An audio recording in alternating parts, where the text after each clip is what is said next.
Student okay biology में आपका एक बार फिर से स्वागत है। इस पाठ में हम पढ़ने जा रहे हैं पादप के मादा जननांग।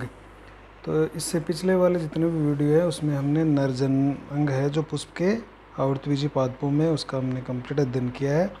और इस वीडियो में हम पादप के मादा जननांग शुरू करने वाले हैं। तो देखिए, मादा जननांग तो हमने पिछले एक वीडियो में हमने पुष्प की संरचना देखी थी। तो उसमें हमने देखा था कि पुष्प का जो मादा जननांग होता है उसको हम स्त्रीकेसर कहते हैं। तो इस तरह से स्त्रीकेसर होता है। और ये अब इसमें इसके 3 पार्ट होते हैं। ये स्त्रीकेसर या जिसको अपन जायांग भी बोलते हैं। अब ये जो जायांग होता है इसके कई सदस्य भी हो सकते हैं।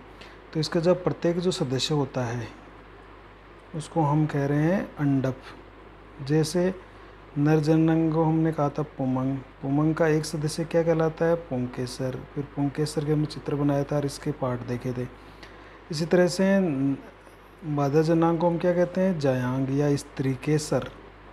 और इसका एक सदस्य क्या कहलाता है? अंडप। तो ये अंडप की संरचना है ऐसी। अभी इस अंडप के कितने पार्ट होते हैं? तो इसके 3 पार्ट होते हैं। देखिए, ये एक अंडप है, जैसे अभी इसमें एक अंडप दिखा रहे हैं हम। तो इसके 3 पार्ट होते हैं। जो ये शीर्ष भाग आप देख रहे हो ये कहलाता है वर्तिकाग्र, स्टिग्मा जिसको अपन कहेंगे। ये नलिकोनुमा पार्ट जिसको अपन कहेंगे वर्तिका। ये एक मंच की तरह काम करेगा। यहाँ पर ये परागकणों को यहाँ पर स्थिर करेगा, परागकणों को लेने का काम करेगा, परागकणों के लिए मंच का काम करेगा। और इसी अंडप का जो नीचे का पार्ट होता है वो फुला हुआ रहता है, जिसको हम अंडाशय कहेंगे। इसको ओवरी या अंडाशय कहेंगे। अब इसमें क्या होता है? इस अंडाशय में एक मृदुतक ऊतक होता है, वहाँ उसे हम प्लेसेंटा बोलते हैं। उस प्लेसेंटा से बीजाणु धानियाँ लटकी रहती है। जैसे ये इसके अंदर एक बीजाणु धानी है, तो इसे हम कह रहे हैं गुरु बीजाणु धानी। गुरु बीजाणु धानी। इस गुरु बीजाणु धानी में क्या बनेगा? गुरु बीजाणु बनेंगे। 4 गुरु बीजाणु बनने वाले हैं, लेकिन 3 नष्ट हो जाएंगे। लास्ट में अंतिम रूप से एक ही एक्टिव रहेगा। तो गुरु बीजाणु धानी के अंदर जो गुरु बीजाणु होगा वो ग्रोथ करके फिर एक विशेष संरचना बनाएगा, जिसको हम भ्रूणकोश कहेंगे। क्या कहेंगे? भ्रूणकोश। तो देखिए, अब ये एक अंडप है। अब इस तरह के अंडप और भी ज़्यादा हो सकते हैं। जैसे ये एक हो गया, फिर इसके पास दूसरा है, फिर इसके पास तीसरा है, फिर इसके पास चौथा है। तो अंडपों की संख्या कई ज़्यादा हो सकती है। तो इन सबको मिलाकर अपन जायांग कहेंगे, लेकिन एक जो सदस्य होगा उसको अपन अंडप कहेंगे। अब अंडप भी बहुत ज़्यादा हो सकते हैं। एक अंडप होगा तो एक अंडपी कहलाएगा जायांग, 2 होगा तो 2 अंडपी, 3 होगा तो त्रिअंडपी, 4 होगा चतुर्अंडपी, 5 होंगे तो पंचअंडपी, या बहुत सारे होंगे तो बहुअंडपी कह देते हैं उनको। तो एक अंडपी या अपन बहुअंडपी इनको बोल देंगे। अब ये जो अंडप है ये अलग अलग भी हो सकते हैं, तो साथ में जुड़े हुए भी हो सकते हैं, नीचे से जुड़े हुए हो सकते हैं, वर्तिकाग्र अलग अलग हो सकती है, या ये सभी अलग अलग भी हो सकते हैं, या सिंगल पूरा जायांग एक अंडप से भी मिलकर बना हुआ हो सकता है। तो अलग अलग पदों में ये अलग अलग तरह का इसके अंदर व्यवस्था देखने को मिल जाती है। तो देखिए, अपन वीडियो को स्टार्ट करते हैं। पुष्प में उपस्थित मादा पादप के मादा जननांग को हम स्त्रीकेसर या जायांग कहते हैं। ये याद रखिएगा, ये बहुत ही महत्वपूर्ण अंग है पुष्प का। जो मादा जननांग है उसको अपन स्त्रीकेसर या जायांग, गायनोसियम कहते हैं। तो हम जायांग को किस चिन्ह से प्रेजेंट किया था? हमने पुष्प 11 में पढ़ा था, पुष्प सूत्र और पुष्प चित्र बनाए थे। तो उसको जायांग को हम कैपिटल जी से इसको प्रदर्शित करते हैं। जायांग के एक सदस्य को जायांग के एक सदस्य को अंडप का या कार्पल कहा जाता है। तो जायांग के, जैसे आपको बताया गया, सारा जो मादा जननांग है उसको जायांग या स्त्रीकेसर कहेंगे। तो स्त्रीकेसर या जायांग का जो एक सदस्य होगा उसको अपन अंडप कह देंगे। और इस अंडप को हम एक नाम और देंगे, गुरु बीजाणु पर्ण। क्या कहेंगे? गुरु बीजाणु पर्ण। जैसे आपको चित्र में दिख रहा है ये एक गुरु बीजाणु पर्णी है, मतलब ये एक पर्ण का ही रूपांतरण है। क्योंकि हमने पुष्प को क्या कहा है? एक रूपांतरित पर्व कहा है। एक समय वो उसमें पत्तियां थी और एक समय ऐसा आया कि वो पर्ण ही पुष्प में बदल गई। तो एक तरह से पुष्प के सभी पार्ट पर्णों के रूपांतरण ही है। तो पुंकेसर भी एक पर्ण है जो कि छोटी होती है, जिसको अपन हमने कहा था लघु बीजाणु पर्ण। चूँकि जायांग एक बड़ी संरचना है तो इसको अपन कहेंगे गुरु बीजाणु पर्ण। तो इस जायांग का एक सदस्य एक अंडप कहलाता है और इस अंडप को हम कह रहे हैं गुरु बीजाणु पर्ण। तो ये अंडप गुरु बीजाणु पर्ण है। देखिए, एक अंडप के 3 भाग होते हैं। अंडाशय जो नीचे फुला हुआ है जिसको ओवरी कहते हैं अंग्रेजी में, वर्तिका जो नलिकानुमा भाग है जिसको स्टाइल बोलते हैं, और शीर्ष भाग जिसको वर्तिकाग्र या स्टिग्मा कहते हैं। देखिए वर्तिका और वर्तिका का अग्रभाग वर्तिका का अग्रभाग स्टिग्मा कहलाता है। तो देखिए इसके 3 पार्ट हो गए। ये वर्तिकाग्र है ऊपर वाला, ये बीच वाला पार्ट जो नलिकानुमा पार्ट है इसको हम कहेंगे वर्तिका, और ये फुला हुआ भाग कहलाता है अंडाशय या ओवरी। अब इस अंडाशय के अंदर गुरु बीजाणु धानियाँ लगी रहती है। क्योंकि ये एक अंडप है, ये क्या कहला रहा है, गुरु बीजाणु पर्ण कहला रहा है। ये जो एक अंडप है इसको हम क्या कह रहे हैं, अंडप, या एक अंडप को हम गुरु बीजाणु पर्ण भी कहते हैं।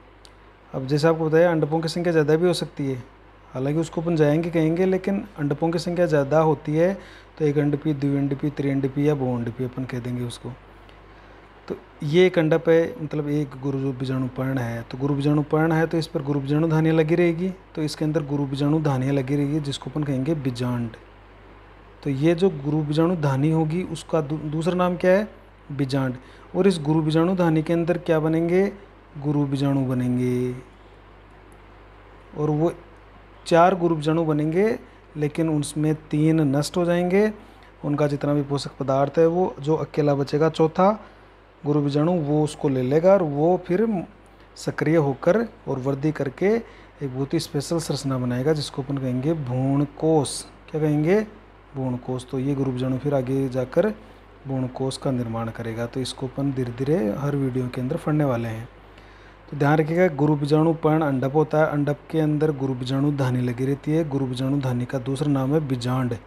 तो ये बीजांड है, इसके अंदर गुरु बीजाणु बनेंगे और एक गुरु बीजाणु वृद्धि करके भ्रूणकोश का निर्माण करेगा। अब अपन तीनों पार्टों को थोड़ा ले लेते हैं डिटेल से। देखिए सबसे पहले अपन ले लेते हैं अंडाशय को। तो देखिए ये जो अंडाशय ये अंडप का निचला भाग, फुला हुआ भाग है। अंडाशय जो होता है वो कोई भी अंडप होता है उसका निचला फुला हुआ भाग होता है। अंडाशय के अंदर एक या अधिक गर्भाशयी गुहा कोष्ठक पाए जाते हैं। तो अंदर की तरफ जो आप देख रहे हो, देखो ये अगर अपन इस बीजांड को एक बार हटा दें तो अंदर आपको एक गुहा दिखेगी। इस गुहा को हम कहेंगे गुहा या कोष्ठक कह देंगे। तो ये एक, किसी में एक होगा तो किसी में एक से ज़्यादा भी हो सकता है। तो एक या अधिक गर्भाशयी गुहा या कोष्ठक पाए जाते हैं। इन गर्भाशयी गुहा या कोष्ठक के अंदर की ओर एक विशेष ऊतक पाया जाता है जिसे बीजांडासन या प्लेसेंटा कहते हैं। तो जो ये गुहा होगी उसके अंदर एक विशेष ऊतक पाया जाएगा जिसको अपन अपरा कह देंगे। प्लेसेंटा को क्या कहते हैं, अपरा भी कहते हैं। यह इसका एक स्पेशल नाम है बीजांडासन। तो बीजांडासन कहेंगे या उसको प्लेसेंटा या अपरा कह देंगे। इस बीजांडासन से गुरु बीजाणु धानियाँ जुड़ी रहती है जिसे बीजांड भी कहते हैं।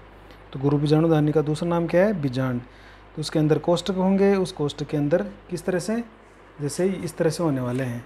जैसे ये एक हमारा अंडाशय है ये, तो अब इसके अंदर एक भी कोष्ठक हो सकता है, तो एक से ज़्यादा भी कोष्ठक हो सकते हैं। ये खाली गुहा है तो इसके अंदर मान लेते हैं हम ये, इसके अंदर ये प्लेसेंटा है, ये प्लेसेंटा हो गया जिसको अपन प्लेसेंटा को बीजांडासन भी कहते हैं। यहाँ से गुरु बीजाणु धानी लटकी रहेगी इसके अंदर।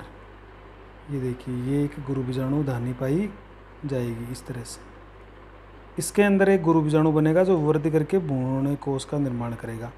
तो अंडाशय के अंदर, अंडाशय के प्लेसेंटा या बीजांडासन से गुरु बीजाणु धानियाँ लगी रहती है।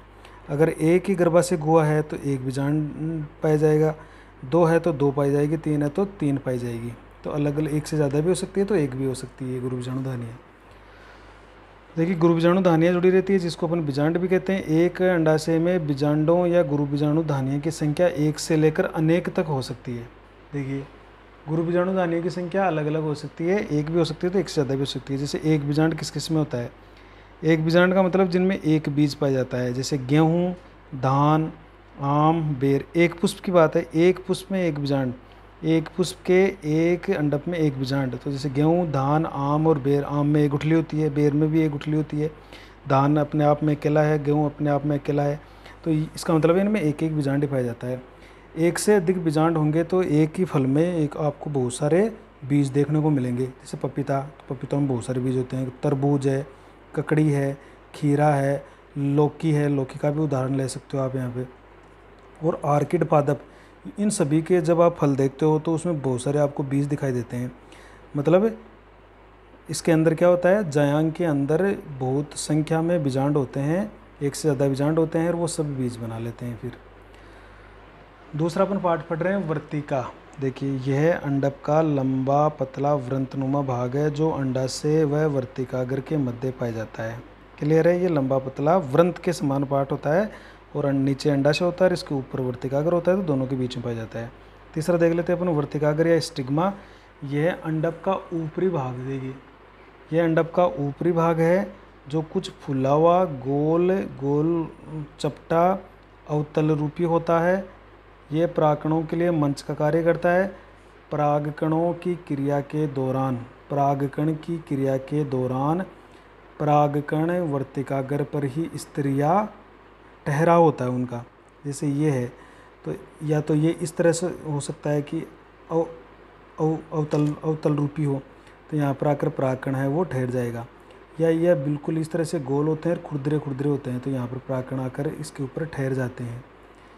या ये बिल्कुल चपटा होता है, बिल्कुल इस तरह से चपटा होकर थोड़ा खुरदरा टाइप का रहता है, तो इसके ऊपर परागकण आकर ठहर जाते हैं। तो ये परागकणों के लिए मंच का कार्य करता है। देखो, और जब परागण की क्रिया होती है, परागण की क्रिया यानी वर्तिकाग्र पर परागकण पहुँचते हैं, तो उस क्रिया के दौरान ये परागकणों को स्थिर करता है, उसको वहाँ पर ठहराव सुनिश्चित करता है ताकि वो अंकुरण हो सके और परागनलिका उससे निकल सके।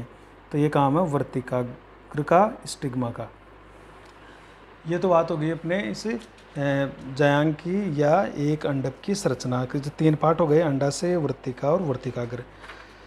फिर थोड़ा सा वो ले लेते हैं। देखो इम्पोर्टेंट कुछ बातें ये है इसके अंदर कि जो जायांग होते हैं उस जायांग में अंडकों की संख्या भी 1 से लेकर अनेक तक हो सकती है। जैसे अभी आपको बताया, जैसे ये एक अंडक है, लेकिन कई पुष्प के अंदर जैसे ये है, फिर ये है, ये है, ये है, ये एक अंडक, ये दूसरा, ये तीसरा, ये चौथा, ये एक ही पुष्प के अंदर इस तरह के अंडक है। ये सारे से एक पुष्प है, उस पुष्प के अंदर इतने सारे अंडक है। अब ये देखिए ये अंडक सारे हैं वो एक से ज़्यादा है, लेकिन अब हम सबको मिलाकर जायांग तो कहेंगे, लेकिन जायांग का एक सदस्य ये एक अंडक कहलाएगा। तो एक अंडक, 2 अंडक, 3 अंडक, 4 अंडक, यानी बहुत सारे अंडक है इसके अंदर। तो अब ये देखेंगे कि ये अंडक आपस में जुड़े हुए हैं या अलग अलग है। जैसे ये अब दिख रहे हैं ये सब आपस में अलग अलग है, तो ये वी युक्तांड भी कहलाएंगे। अगर ये ऐसा भी हो सकता है कि ये अंडक है वो आपस के अंदर कनेक्टेड हो, आपस में जुड़े हुए हों। जैसे इनकी वर्तिकाएँ तो अलग अलग हो और ये सब अंडक नीचे से आपस में जुड़े हुए हों, इस तरह से इसे आपस में जुड़े हुए हैं, जबकि इनकी वर्तिकाएँ अलग अलग है। तो एक उदाहरण देखेंगे आपको, देखो तो ये कहलाएगा संयुक्त अंडपी। तो देखिए जायांग में अंडकों की संख्या 1 से लेकर अनेक तक हो सकती है। जब जायांग में एक अंडक होता है तो एक अंडपी कहलाएगा, और जब जायांग में बहुत सारे अंडक होते हैं तो उनको बहुअंडपी कह देंगे। बहुअंडपी, एक अंडक होगा तो एक अंडपी, ज़्यादा होंगे तो बहुअंडपी। वैसे ऐसे 2 अंडक होती है तो उसको द्विअंडपी भी कहते हैं, 3 होते हैं तो त्रिअंडपी भी कहते हैं, 5 होते हैं तो पंचअंडपी भी कहते हैं। जब जायांग में बहुत सारे अंडक हो और वो आपस में स्वतंत्र हो यानी अलग अलग हो, आपस में अलग अलग हो, तो ऐसी अवस्था को वियुक्तांडपी कहते हैं, एपोकार्पस बोलते हैं। मतलब वो अलग अलग होते हैं। जैसे चित्र देखो, ये एक बी चित्र है, इसके अंदर ये चित्र देखिए, ये जो आप बी चित्र देख रहे हो ये तो एक सिंगल एक अंडपी का चित्र है, एक अंडपी जायांग है, ये एक अंडप है इसके अंदर, और इसके अंदर है वो आपके बीजांड गुरु बीजाणु धानियाँ पाई जाती है।